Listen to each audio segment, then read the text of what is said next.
আসসালামু আলাইকুম। ভালো বীজে ভালো ফসল, বীজ ভালো যার ফসল ভালো তার। তো লালতির হাইব্রিড আসলেই ফসল ভালো, কৃষকের মুখে হাসি ফুটায়।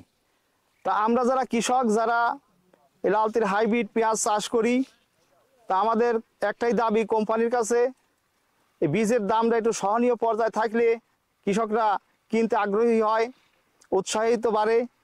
তা সেই হিসাবে আমাদের দাবি বীজের দামটা যেন ক্রয় ক্ষমতার মধ্যেই থাকে।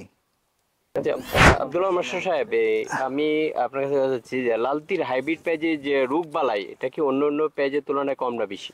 লালতির হাইব্রিড পেঁয়াজ এমন একটা জাত যার রোগ বালাই খুবই কম, এবং লাগানোর পরই তার শারীরিক গঠন আকৃতি এত সুন্দর সুস্থ সবল থাকে, অন্যান্য কোনো পেঁয়াজের এইরকম অবস্থা দেখা যায় না মাঠে।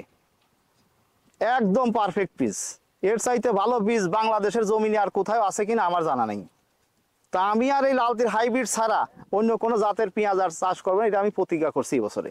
ধন্যবাদ আব্দুল্লাহ মাস্টার সাহেবকে লালতি সিড লিমিটেডের পক্ষ থেকে।